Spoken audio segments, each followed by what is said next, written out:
of 10 Canadian families get more money than what they pay. PBO proved that that orange jumpsuit handcuff-wearing minister is lying.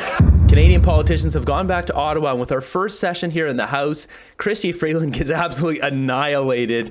She's humiliated. Justin Trudeau gets ripped by Pierre Poilievre. Let's jump into this. Now, the first thing I want to show you is, remember that Toronto St. Paul's by-election? Well, we've got Conservative being added to the House now. Member for the electoral district of Toronto St. Paul.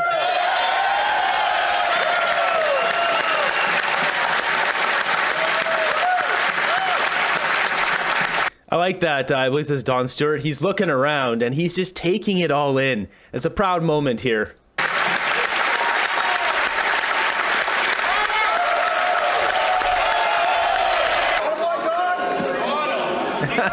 That a boy, Don? Mr. Speaker, it is an honor to present to you Don Stewart, the member for the electoral district of Toronto St. Paul's.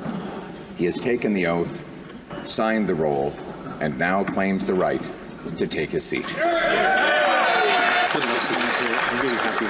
We're back here, Pierre Poilievre teeing up here against Justin Trudeau. I'm surprised Justin Trudeau actually showed up for work today.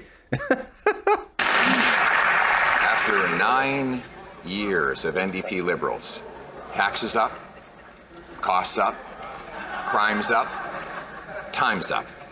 And now he wants a 300% carbon tax hike, all the way up to 61 cents a litre. Why not let Canadians choose a common sense Conservative government that will axe the tax, build the homes, fix the budget, and stop the crime now? If the opposition had spent any time listening to Canadians over the summer, he would have heard that they need solutions. They need answers to the challenges they're facing. That's not what he's offering. Indeed, he doesn't care about Canadians. He just cares about himself and his own political interests. We're going to keep focused on doing the things that he refuses to do, whether it's him voting against dental care, whether it's against him voting against child care, whether it's him voting against a national school food program. We're going to still deliver the things that matter to Canadians, like food in kids' bellies, childcare spaces, and supports for seniors to go to the dentist, many of them first time in years. FYI, there's a lot of stumbling, bumbling Trudeau in this. He is clearly not on his game. He's shook. He's noticeably shook. Children are hungrier than ever after 9 years of the NDP Liberals. In fact, 25% of them are not getting enough food, and we now know why. A carbon tax fraud has been perpetrated by this NDP Liberal Prime Minister, who kept secret Environment Canada documents that showed that the carbon tax was blowing a $25 billion hole in our economy. Our economy per capita is smaller today than it was 10 years ago, during which time the American economy has grown by 19%. Instead of a reckless plan to hike the tax to 61 cents a litre, why not allow Canadians to vote to axe the tax? The Right Honourable Prime Minister. Here's a news flash for the Conservative leader. Climate change costs money. And what would cost the most money to Canadians at all is his do-nothing climate plan. News flash. When the Toronto subway gets flooded, it costs money. News flash. When forest fires hit communities across this country, it costs Canadians money to rebuild. When you have droughts that hit farmers and agriculturists across this country, it costs money. What doesn't cost money is putting money in 8 out of 10 of the money of Canadians' pockets with the Canada rebate to support their families and fight climate change. You know, when you're really passionate about something and it all just flows out of you, but you got a bunch of ahs in the way, probably full of crap. Position. Mr. Speaker, the Prime Minister just proved my point. His tax doesn't stop floods, fires, or droughts. All it does is create more poverty. This also from a high-flying, high-taxing, high-carbon hypocrite who flew 92,000 kilometers in a fuel-guzzling, tax-funded private jet while he taxes single moms and seniors for heating their homes. Now, carbon tax Carney wants him to put the tax back on home heating oil. Will he reject carbon tax Carney and instead allow Canadians to choose to axe the tax? Just want to remind all members, and to do so early, to be very mindful of their language that they use in referring to other members in this House. The Right Honourable... Did he really just say that regarding carbon tax, Carney? Mr. Speaker, the Conservative leader doesn't believe in climate change, and that's why he has a do-nothing plan to fight climate change. It would cost Canadians money and challenge the future we're building for our kids. Our plan, with the Canada Carbon Rebate, puts more dollars in 8 out of 10 Canadians' pockets right across the country, supports the middle class and people working hard to join it, while delivering the kinds of investments that are going to grow our economy and reduce emissions at the same time. This is a responsible climate plan that fights climate change and supports Canadians. He wants to do nothing. He wants to hurt Canadians. It doesn't fight anything. It literally does nothing but hurt us. They know they're just taking our money and they are screwing our country. So what's interesting here is you're going to see Peter Julian of the NDP speak, but I don't know if Jagmeet showed up for work. Maybe he's too scared. He's going to get torn apart. From New Westminster, Burnaby. No excuses. No one in Canada should be homeless, period. Full stop. And no one in Canada should pay out of pocket to get the health care they need. The Liberals are letting people be charged membership fees or bundled payments to gain access to primary care covered by universal health care. And Conservatives want people to pay for health care in Elmwood, Transcona, and right across this country. Liberals let you down on health care, you pay. Conservative cut health care, you pay. When will Liberals start making people pay for health care that should be free?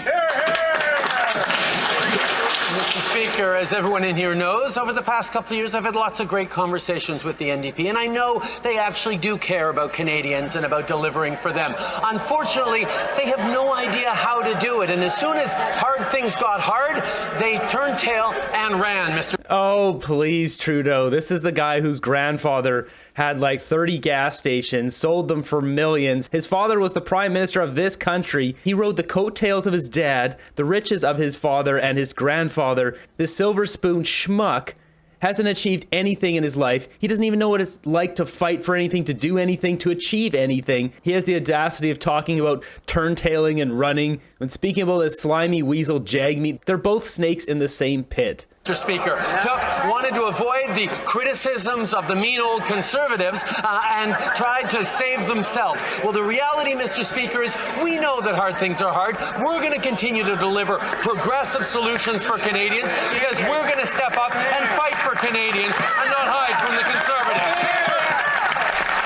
He noticeably looks flustered there. He doesn't like that Jagmeet ripped up that agreement. Prime Minister gave the Finance Minister a real vote of confidence last week as he outsourced the job that she was supposed to have been doing for 4 years and gave it to a man who's not even in the Liberal caucus.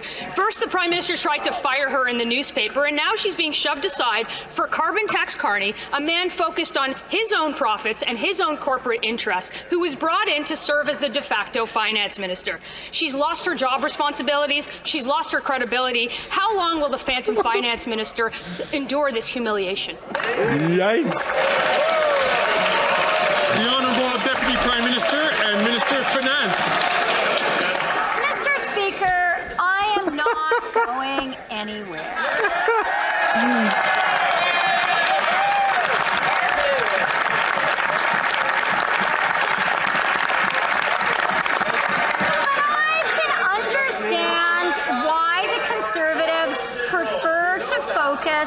On personal mudslinging and attacks rather than to actually talk about the economy. They don't want to talk about inflation because it's been down in the target range for 7 months in a row. They don't want to talk about interest rates down 3 times in a row. All they can do is insult people. Who's going to tell her? She just got a demotion, and he hired a guy that's not even elected to do her job. Does anyone believe that carbon tax Carney is going to tell the Prime Minister how to help a family afford groceries as the loudest cheerleader for carbon taxes ever? If the Finance Minister isn't completely humiliated by now, can she explain why Canadians should trust a man who is the #1 supporter of higher taxes to do her job? Mr. Speaker, we are seeing more clearly than ever that the only thing the Conservatives know how to do is to level personal attacks and personal denigration. They do not care about Canadians, and now they're scared about the facts of our economy. So let me tell you some facts. Inflation in the target range for 7 months in a row. Interest rates down 3 times in a row, and the IMF says we'll have the strongest economic growth in the G7. Now, they need to drop inflation rates by like a full percentage point to even be in the ballpark. They should be doing it immediately, but they're not. This summer, after he argued that Atlantic Canadian home heating oil should be carbon tax loving Mark Carney spent a lovely summer of whimsy having champers at the Royal Box at Wimbledon and rubbing shoulders at a swish cocktail party with a wealthy CEO who yesterday coincidentally got millions of dollars of tax dollars. This is not someone who's in touch with the struggle of average Canadians, but neither is the Prime Minister. Did he push aside his now phantom female cabinet minister because carbon tax loving Mark Carney could get him into fancier parties than she can? The honourable leader of the government in the House. Thank you, Mr. Speaker. Look, I first want to begin by saying it's great to be back in this place. They bring her up because, Chrystia Freeland can't handle the heat here. I really did miss most people on this side. I can't say that I missed all of you that much, but I did miss you a little bit.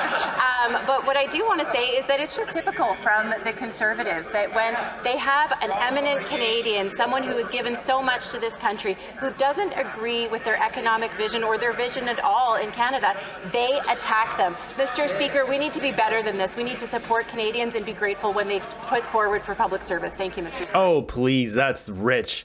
Be better. You look at the 10 cities. This is vile. The comment is vile. They're not even letting her answer the question anymore. At a time when so many people are struggling to make ends meet and pleading for someone to fix the budget, I'm struggling to find a reason why the Prime Minister would put an out-of-touch elitist, active archpriest of carbon price profiteering who has massive conflicts of interest in charge of the federal budget while shunting aside his female cabinet minister. What a feminist. Why does the now phantom finance minister have to get approval for Canada's fall economic statement from carbon tax, conflict of interest, Mark Carney? Mr. Speaker, I'm actually really glad to welcome back to the QP roster the member for Calgary Nose. We haven't heard her raising her voice for a while. Mr. Speaker, I'm not going anywhere, but I am not surprised to see the Conservatives continue cartoonish personal attacks.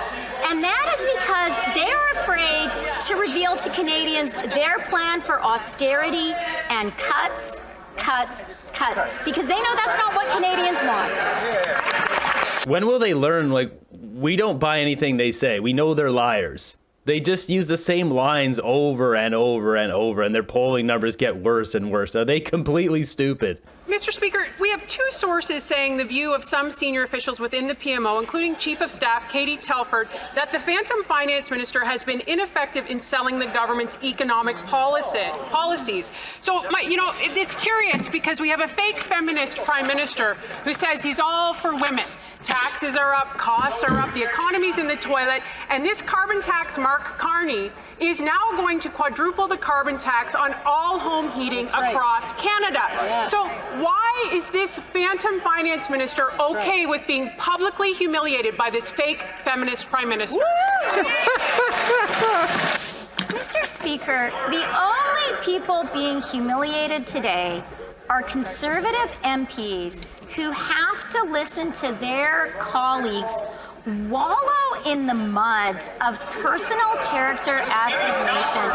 But what we are focused on is representing and working for Canadians. That's why, Mr. Speaker, the real news today is 30-year mortgage amortizations for all first-time home buyers. That's the real news, Mr. Speaker. So just a little update there. Basically, they made it, instead of just new constructions that could get these 30-year amortizations, now it's all housing purchases if it's a first-time home buyer. This is something we used to have. I bought my first place when I was 28 years old with a 35-year amortization. Now that place did go into flood, a bunch of pipes in the building exploded, and I nearly went bankrupt and had to sell the place, but that's besides the point. It was average to have 35 years. Now they're regressing in policies. The idea was to get that number lower and lower to mean people are paying less to the bank. And it's just houses should be more affordable. You shouldn't have to drag out your payments for your entire life. Really, it's just a band-aid on this horrible problem, the housing crisis. And really, if you look at the difference between, say, a 25-year amortization versus 30-year, you'll end up paying like 25% more money in interest over those extra 5 years. The banks are the ones who win in that. This just points to absolute failures to the Liberals, housing prices being too high, and they're band-aiding this. Mr. Speaker, it is not Conservatives saying that. It's the Prime Minister's Chief of Staff, Katie Telford, for the record. And so I guess the question is before this phantom finance minister. She simply has two choices. You know, is she going to join the graveyard of Liberal female ministers under this fake feminist prime minister? Or, you know, like Jody Wilson-Raybould, Jane Philpott, or will she continue to be publicly humiliated? They've obviously got a strategy here where they're continually drilling down on Chrystia Freeland as the phantom finance minister. I mean, this is what I said a few days ago. She's going to be in the seat, but carbon tax Carney's going to be pulling the strings. But I just find it interesting that's the route they've decided to attack the Liberals on. I think it's working too, because they're all looking pretty demoralized sitting here. Trudeau's already left. The Honourable Deputy Prime Minister and Minister of Finance. Mr. Speaker, what we are seeing today is the Conservatives running away from the reality about the Canadian economy. They are running away from the fact that inflation is in the Bank of Canada's target range for 7 months in a row. They are running away from interest rates down 3 times in a row, the first time in the G7. And you know who's running away is Justin Trudeau. He's not sitting here anymore. He actually ran away. wages outpacing inflation for 18 months. The only thing the Conservatives know how to do is traffic in cheap insults. Canadians are a lot better than that. After 9 years of this Liberal NDP government, taxes up, costs up, crimes up, time's up. When the Prime Minister promised to quadruple the carbon tax scam, the leader of the NDP said, yes, sir, anything for his $2.2 million pension. And now, the Canadian Truckers Alliance released a damning report. The carbon tax scam adds more than $4 billion cost to farmers, families, and food. Why don't they just call a carbon tax election now and let Canadians decide whether to quadruple or axe the tax for good? We got to get rid of that tax. Newsflash, Mr. Speaker, we had a carbon tax election in 2021, and the Conservative Party had a platform where they said they would put in place carbon pricing in this country. Maybe he just has to go and look back at their own platform, Mr. Speaker. Again this morning, the Parliamentary Budget Officer was in committee saying that 8 out of 10 Canadian families where carbon pricing applies get more money than what they pay in pricing, Mr. Speaker. Unfortunately, the Conservative Party of Canada continues to spew lies and disinformation on this issue. Coming from like one of the biggest liars on this bench, that 8 out of 10 garbage, it has been proven that those are lies, and they still stick with it. They're just gonna, that's the hill they're gonna die on, I guess. The Honourable Member from Calgary, Forest Lawn. The PBO proved that that orange jumpsuit, handcuff-wearing minister is lying. When he said that more Canadians pay into this.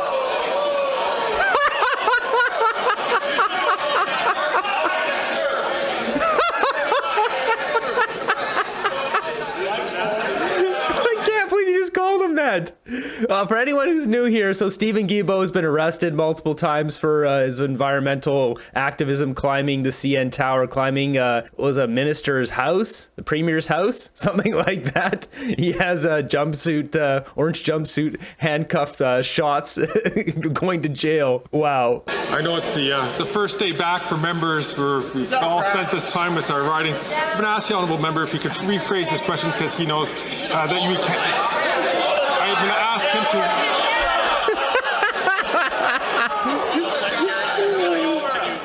I am going to ask the Honourable Member to rephrase his question to not use language which is normally considered unparliamentary. The Honourable Member from Calgary, Forest Lawn, from the top.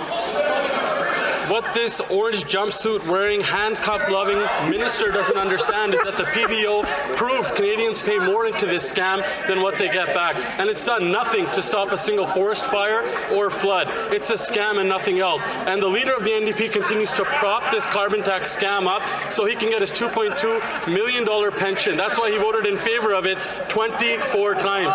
Call a carbon tax election now so Canadians can axe the tax and kick this carbon tax costly coalition to the curb.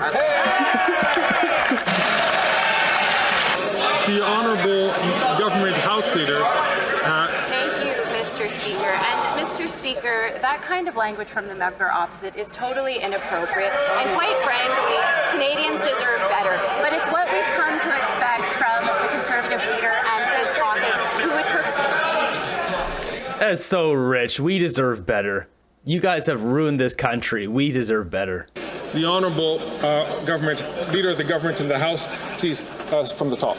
Thank you, Mr. Speaker. Mr. Speaker, the language from the member opposite is completely inappropriate, and quite frankly, Canadians deserve better. But unfortunately, that's what we've come to expect from the Conservative members and their leader. And the reason why they're focusing on the price on pollution is because they want to distract Canadians from the real agenda, where they cut pensions for seniors, they cut childcare for families, they cut and defund the CBC at a time of increased disinformation. Mr. Speaker, they want to hide their real agenda from Canadians because they know that they won't like it. But Mr. Speaker, they need to be under that scrutiny and they need to be honest with Canadians. Thank you, Mr. Speaker. You need to be honest with Canadians. The CBC, really? You guys give billions of dollars of our tax dollars to the CBC so they can spew propaganda back to us. We're not stupid. We know exactly what's going on. We don't believe the crap that is put on CBC, which is why people are watching their news here on YouTube. Wake up. It's not out of nowhere that everyone started watching the news here looking for someone who's actually honest and not paid off by big briefcases of cash coming into the CBC. Something else that's interesting is Mark Carney, he actually recommended Catherine Tate to be one of the people to be interviewed for that position at the CBC. This is all tied together. All these den of thieves, these crooks are all tied together. It's pretty clear after the summer break, the Conservatives spent their time meeting with their different constituents, talking to the people, crunching the numbers, and really getting all the facts. And they came out swinging here in the House of Commons. They came locked and loaded. They came out with hard-hitting numbers, just humiliating and embarrassing the Liberals, where the Liberals didn't even look prepared. What were they doing? Just sitting around at the beach?